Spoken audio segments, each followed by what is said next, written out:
क्या बोल रहे थे? गोस्वामी जी का मैं करूँ? आता ही नहीं कुछ, तू बोलता है क्या? पता ही नहीं है। तो आज कविराज जयदेव जी का आविर्भाव दिवस, त्रिभाव दिवस, जयदेव जी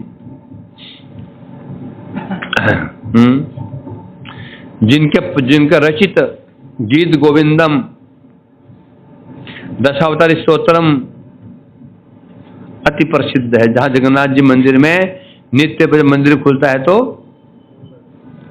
क्या क्या क्या गाते हैं? दशावतारम स्तोत्र गाया जाता है। और मंगल गीति भी उनका ही है, चित्त कमला कुछ मंडल, ये तीन उनके विशेष स्तोत्र उन्होंने लिखे हुए हैं, उनके द्वारा रचित हैं। इनका वर्णन मिलता है कविराज गोस्वामी जयदेव जी ये विवाह नहीं करना चाहते थे, आकुमार ब्रह्मचारी रहना चाहते थे। परंतु एक ब्राह्मण रहते थे जगन्नाथपुरी में, उनकी कन्या थी लक्ष्मी। तो जगन्नाथ जी ने आदेश दिया था उस ब्राह्मण को जाकर के अपनी कन्या का विवाह जयदेव जी से कर दो। और जयदेव जी को आदेश दे दिया तुम विवाह करो, विवाह करके मेरे भक्ति प्रचार करो। विवाह हुआ। उसके पश्चात भ्रमण करते करते सीधा हम नवद्वीप पहुंचे। वहां भजन करते थे नवद्वीप में। वहीं रहते हुए उन्होंने गीत गोविंदम जो उनका स्तोत्र उसकी रचना की। कहाँ रहते थे? खदीर वन में। खदीर वन कौन सा वन है नवद्वीप में? चंपाहाटी, मुझे खदीर वन कहा जाता है। इस वृंदावन खदीर वन चंपाहाटी है। वहां रह करके भजन साधन करते थे। उसमें राज्य था सेन वंश का राजभाग में, सेन वंश का राज्य था। लक्ष्मण सेन वो राजा थे उस समय, परम भगवत भक्त थे। एक बार उनके दरबार में कोई ब्राह्मण आए, क्योंकि राजाओं के पहले होता, राजाओं के दरबार में लोग पंडित लोग जाते थे, कविताएं सुनाते थे। तो उसने गीत गोविंद पद सुनाया। सुनकर के बड़े बड़े प्रभावित। उन्होंने पूछा ये पद, ये जो स्तोत्र, इसका रचयिता कौन है? बोलते थे इसका रचयिता जयदेव जी है। ये कहाँ रहते हैं? बोले आपके राज्य में रहते हैं, चंपाहाटी में रहते हैं। तो राजा वेश बदल के इनके पास पहुंचा है, उनसे प्रार्थना की। प्रभु वो समझ गए कि राजा है। तो अंत में उन्होंने अपने प्रकाशित किया, मैं यहाँ राजा हूं, मेरी इच्छा है कि आप कृपा करके एक बार आप कृपा करके यहीं पर रहें, मेरे राज्य में रहें। मैं आपको कुटी का निर्माण कर देता हूं, मेरे भवन के आसपास आप रहें, मैं आपकी सेवा कर पाऊंगा, आपसे कुछ सुन पाऊंगा। तो उन्होंने परीक्षा ली। क्या परीक्षा ली? तुम विषयी व्यक्ति हो, घोर विषयी हो, तुम्हें संग करने से मेरी भक्ति नष्ट हो जाएगी। घोर बातें कही, बहुत कड़वी बातें कह दी। परंतु जयदेव जी कहने लगे क्या, यदि आप मुझे जबरदस्ती करोगे तो मैं आपका राज्य छोड़ करके चला जाऊंगा। हैं? तब उन्हें क्षमा मांगी, नहीं जाने की जरूरत नहीं है, जैसा आप कहेंगे वैसे ही होगा। तब जयदेव जी बोले मैं तुम्हें बहुत प्रसन्न हूं। क्यों प्रसन्न हूं? तुम्हें वैष्णवता है। कैसे आजमा लिया उन्होंने वैष्णवता? कैसे आजमा लिया? दीनता, सहिष्णुता, अमानिना, मान देना।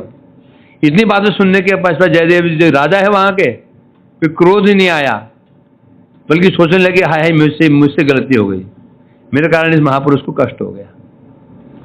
तो ठीक है, अब मैं वहां तो नहीं जाऊंगा, यही रहूंगा। परंतु अब तुम मेरे दर्शन के लिए आ सकते हो, परंतु कैसे आना? अकेले आना है ना। तब से राजा वहां आना जाना लगा रहता था। लक्ष्मण से आते थे वहां पर, वहीं ये जब गोविंद स्तोत्र में लिखा जा रहा था, लिख रहे थे गीत गोविंदम, उनमें श्लोक आया, इसम गरल खंडनम मुशरशे मंडन देही पद पल्लव मदारम। उनको लीला की स्फूर्ति हुई। भागवत कोई लिखा हुआ ग्रंथ नहीं है, ये समाधि ग्रंथ है। समाधि में जो कुछ वेद व्यास ने देखा वो लिख रहे हैं, इसलिए कई जगह पर वर्तमान काल की क्रिया है। कृष्ण गोचारण कर रहे हैं, जबकि जो क्या क्या क्या क्या क्या होना चाहिए था, करते थे, पास्ट टेंस है ना। कि जब भागवत लिखा रचना हुई, लीला पहले हो चुकी थी, तो ऐसे वर्णन क्यों कर रहे हैं? वो हमेशा जहां जहां देखा जाता है वर्तमान काल की क्रिया वर्णन क्यों कर रहे हैं? साक्षात दर्शन कर रहे हैं। तो ऐसे महापुरुष जो कुछ भी लिखते हैं, लीलाएं लिखते हैं, वो कोई उनकी मनुष्य कल्पना नहीं होती, वो साक्षात दर्शन कर रहे होते हैं। तो इसलिए वो लिख रहे होते हैं, वर्तमान काल में कर रहे हैं। तो इस प्रकार जो स्तोत्र लिख रहे थे, लीला का स्मरण हुआ। लीला थी मानसरोवर की, रास चल रहा था, रास में से रास चल रहा था। कृष्ण समझ गोपियों के साथ में रास विलास कर रहे थे। यह देखकर राधा जी को कुछ मान हुआ और माँ रास छोड़ करके निकल पड़ी, मानसरोवर पहुंच गई। कृष्ण खोजते खोजते वहां पहुंचे, उनको खूब मनाने की चेष्टा की। राधा जी का मान बहुत दुर्जय मान था, बहुत ही कठिन मान था, मान नहीं रहे। अंत में कृष्ण ने कहा क्या? स्मर गरल खंडनम मम शिरस्य मंडनम देही पद पल्लव मुदारम। हे राधा जी, आपको जो मान है मेरे लिए कैसा है? ये विष के समान है। विष को तो मैं सहन कर सकता हूं, कालिया हृदय में कूद गया, विष मुझे कुछ बिगाड़ नहीं पाया। अगर उसके मुख में चला गया कुछ प्रभाव नहीं हुआ, परंतु आपका जो मान रूपी जो गरल बने विष है, इसको सहन नहीं कर पा रहा हूं। इसको आप स्मरण क्या करो, इसको दूर कीजिए। हैं? आप अपने चरण कमल को मेरे मस्तक पर धारण कर दीजिए। देही पद पल्लवम उदारम। जब ये लिखे देही पद, जब उन्हें स्मरण, कृष्ण जब ऐसे कह रहे हैं देही पद पल्लवम उदारम, अपने चरण कमल में से धारण कर दीजिए, ये जब उन्होंने लीलाओं का स्फूर्ति हुई, लीला का लिखते हुए उनके हाथ और कांपने लगे। ये कैसे लिखूं मैं? कृष्ण अनंत कोटि ब्रह्मांडों के नाथ हैं, परमेश्वर हैं, कैसे वो कैसे लिखूं? कि वो कैसे कह सकते हैं कि आप हे राधिका जी आप चरण में मस्तक पर रख दो? हाथ कांपने लगे उनके, लिख नहीं पाए। सोचा थोड़ा गंगा स्नान कर लूं, आके फिर विचार करूंगा क्या करना क्या नहीं करना। स्नान करने के लिए गए, उसी समय कृष्ण ने उनका वेश बनाया और कुटिया पहुंच गए। हैं?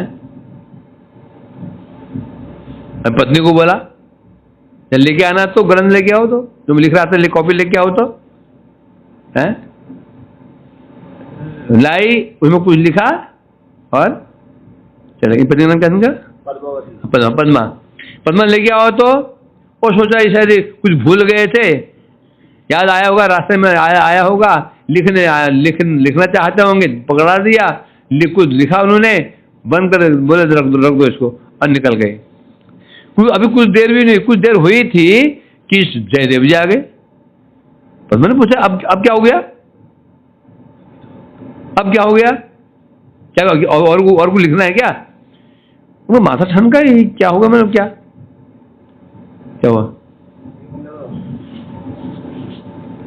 ये लगा ना। हाँ, तो कहने लगे अभी क्या हुआ? तो विचार की क्या हुआ, मतलब क्या कह रही हो? अरे अभी गए, फिर आ गए, फिर गए, फिर आ गए। मैं उसका तू पगली हो गई क्या? गया तो मैं अभी आ रहा हूं, बीच में कहां से आया था? नहीं आए थे आपने कहा पद्मा वो जो लिख रहा था वो पुस्तक लाओ, कुछ लिखना है। तो माता ठनका लो। अच्छा लिखा हो तो उसको जो उसने जगह छोड़ी थी पर लिखा हुआ था देहि पद पल्लवम उदारम, अर्थात अपने जो चरण कमल हैं, उदार चरण कमल हैं, क्या शिरसि मंडनम, मेरे शीश को उन चरण कमलों से मंडित कर दो, धारण करा दो।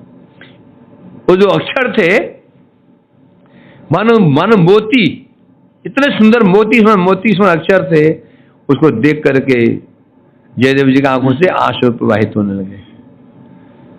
पद्मा के कहने, पद्मा तुम धन्य हो गई। अरे वो मैं नहीं था, स्वयं वो साक्षात श्याम सुंदर थे, वो दर्शन दे दिया उन्होंने, हैं? अब वो लगी रोने, मेरे सामने और मैं पहचान नहीं पाई उनको। इस प्रकार से अब एक दिन जयदेव जी घास फूसी कुटिया थी, कुटी की छत को छा रहे थे, घास के पू किसे कहते हैं, गठरी के बांध के उसको पुआ कहते हैं, पुए से उसको छा रहे थे ऊपर से। पद्मा नीचे से वो पुए पकड़ा रही थी, जयदेव जी ऊपर उसको छत में जोड़ रहे थे। पद्मा जी को याद आया कि रसोई घर में मैंने चूल्हे में कोई रसोई, कुछ खिचड़ी या कुछ बनाने रखी हुई है, दलिया आदि, कि जल न जाए, दौड़ के अंदर चली गई। आने में तो देर हो गई है। इतने में वो पद्मा जी बाहर आई, बोले पुए पकड़ो। पुए से क्या करूंगा, छत तो बन गई, छत तो बन गई, तो पुए कैसे कौन पकड़ाया? बोला अरे तुमने तो पकड़ाए पुए, कौन पकड़ाएगा? अरे मैंने नहीं पकड़ाए, मैं तो अंदर गए थे चूल्हे में, जो रसोई बने उसको उतार के आए हूं, आने में देर हो गई मेरे को, तो कौन पकड़ाए? फिर तब समझ गए साक्षात राधिका जी आई थी। तो भगवान को भक्ति सेवा करने में आनंद की उपलब्धि है, नहीं कि भक्तों को आनंद होता है, कि प्रेम दोनों ओर से होता है।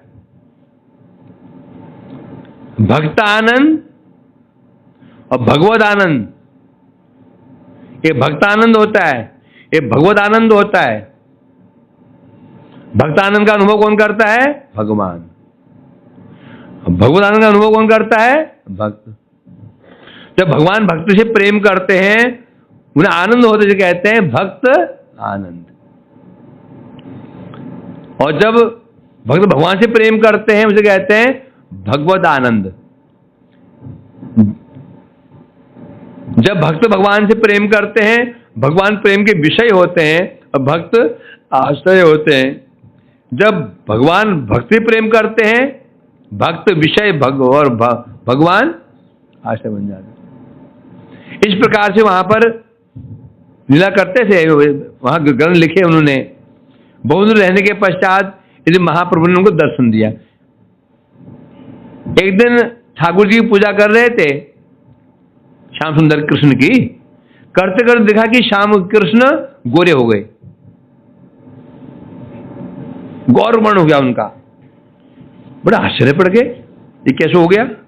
महाप्रभु जी प्रकट हो गए। महाप्रभु ने कहा, अब जयदेव अब तुम यहां मत रहो, यहां जाओ, जगन्नाथपुरी चले जाओ, वहां तुम और भी कुछ काम करने हैं। जाने की इच्छा नहीं थी, धाम नवद्वीप छोड़ के कैसे जाएं? वहां से वो धाम नवद्वीप गए और वहीं रह गए। फिर उन्होंने ठाकुर जी की सेवा की और वहां पर ये पद आदि लिखे। फिर वहां दशावतारी स्तोत्रम लिखा, मंगल गीति लिखी।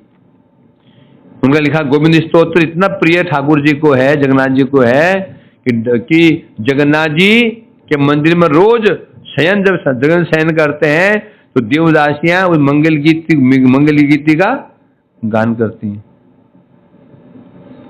क्या है? सुनते हैं ना कि एक बार कोई देवदासी, कोई गांव की महिला, वो गांव में कंडे थापते हुए कोई गान कर रहे थे, गीत गोविंद का गान कर रहे थे। बोले ये वो संस्कृत कैसे पढ़ती होगी वो? श्लोक किसमें है?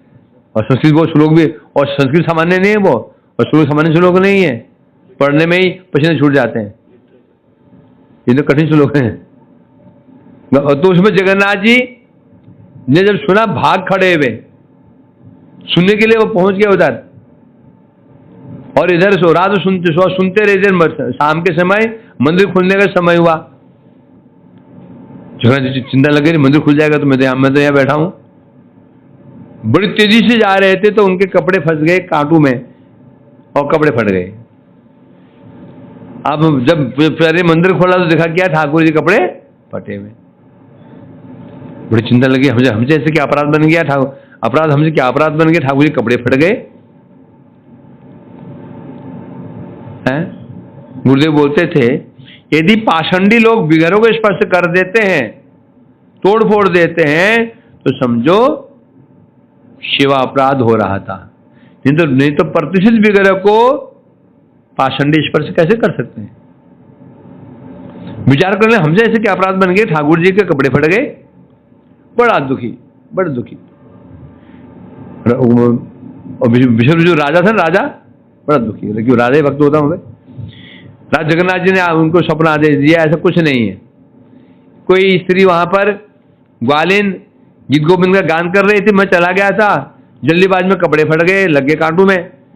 राजा को बड़ी प्रसन्नता, राजा ने तब से नियम बना दिया, नित्य प्रति जगन्नाथ जी को जो शयन दिया जाएगा गीत गोविंद के गान के साथ ही।